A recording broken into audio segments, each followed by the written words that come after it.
kubwa ni migogoro ya wafugaji na wakulima.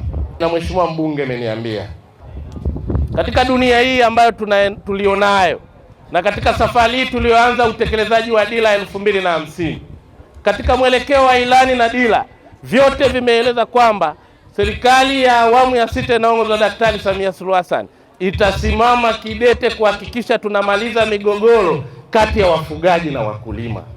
Nimekutana na wazee jana, nimeshinda nao pale nilipofikia, wazee wenye busara na wazee wenye hekima.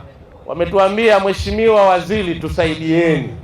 Migogoro hii mkiacha mtakuja kuambulia maafa. Niwaahidi wana Liwale, ili jambo nimelibeba kwa uzito mkubwa, na nimemwahidi Mheshimiwa mbunge na Mheshimiwa naibu waziri hapa, twende tukasimamie jambo hili, tuhakikishe hii migogoro inamalizika.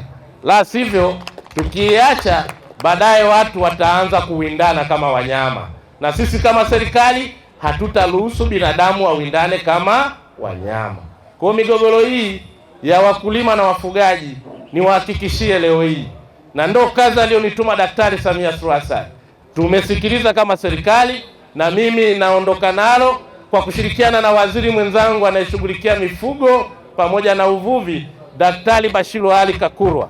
Tunaenda kukaa kwa pamoja, tuje na mipango thabiti ya serikali namna ya kumaliza tatizo hili. Lakini lingine ni la ndovu. Nasikia ndovu hapa ni wengi, wanatuharibia mazao. Nalo hilo Mheshimiwa mbunge umelisema na umeniambia tangia tukiwa Dodoma. Alichukua kwa uzito mkubwa. Tunaye waziri makini kabisa, ndugu yangu, dada yangu Dr. Ashantu Kijaji. Tutakaa naye kwa pamoja tuone namna ya kulipa uzito jambo hili. Lakini kubwa, ndani ya muda huu wa rais wetu Daktari Samia Suluhu Hassan, nimeambiwa hapa na Mheshimiwa mkuu wa wilaya, bilioni 3.59 zimepelekwa kwenye hospitali yetu ya wilaya. Hizi fedha ni nyingi na hazijawahi tokea katika kipindi chochote cha historia.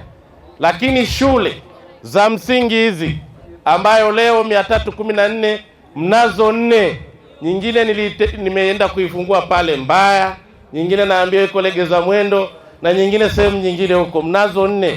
Takribani bilioni 1 na milioni 919 Daktari Samia Suluhu Hassan amewaletea kwa ajili ya kujenga shule bora kama hii. Hazitoshi, mna bahati ya pekee.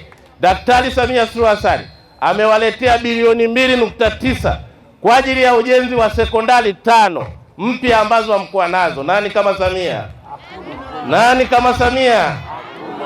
Kwenye ni watu wa pekee sana. Lakini naambiwa kuna fedha mmepokea, mnaanza ujenzi kwa ajili ya ujenzi wa vituo vya afya 4 ambavyo ni fedha. Lengo la Daktari Samia Suluhu Hassan ni kuhakikisha kwamba Liwale hii inakuwa Liwale mpya, na ndio maana katika kipindi chote hiki kifupi cha Daktari Samia Suluhu Hassan amehakikisha vijiji 37 ambazo hazikuwa na umeme kati ya 76 vimefikishiwa umeme. Na jambo kubwa ambalo ametuelekeza na mimi amenielekeza niwaambie wana Liwale, Mheshimiwa Daktari Samia Suluhu Hassan alielekeza kwenye bajeti ya nishati kuhakikisha vitongoji vyote vya Liwale vinapata umeme. Kwa tumemaliza vijiji, sasa tunaenda kwenye vitongoji. Nani kama Samia? Nani kama Samia? Mheshimiwa Waziri, nikukaribishe sana, lakini niendelee kumshukuru Mheshimiwa Rais. Ndani ya awamu ya 6 ya Daktari Samia Suluhu Hassan, Liwale imepokea takriban bilioni 48 za miradi ya maendeleo, elimu, afya na maji, pamoja na uwezeshaji wa kiuchumi wananchi. Hizo ni fedha nyingi sana Mheshimiwa Waziri, na haziwezi kuja zikatumika bila kutoa neno la shukrani. Tumshukuru sana Mheshimiwa Rais. Tembo ni wengi sana, wengi mno. Kuna tembo, wakulima tunababaika nao sana. Tembo wanakula mazao yetu kwa wingi sana. Mbaazi sasa hivi tunavuna hazijakauka vizuri, lakini tunatakiwa tuvune hivyo hivyo. Mbaazi wamevamia, wanakata mikorosho, wanapanyua mikorosho kwa wingi sana. Tembo ni wengi sana, kwa kumwogopa Mungu, tembo ni wengi sana. Mimi mwenyewe nalima na eka zangu kama 20 hivi. Tunababaika na tembo, alafu baadaye tunakuja tena ng'ombe wanaingia shambani. Tunagombana nao tena. Wanakuja na mikuki, wanakuja na fimbo zile zilizokomaa, wanapiga watu kivichwani.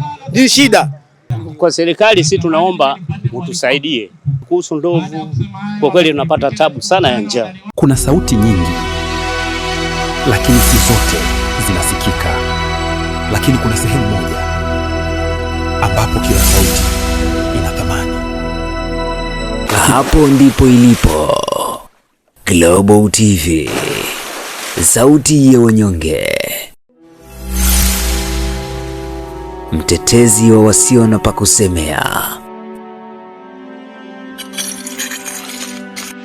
Global TV ni YouTube channel inayopendwa na watu wengi. Una biashara? Chagua platform yenye watu halisi. Tangaza kupitia Global TV. Next level.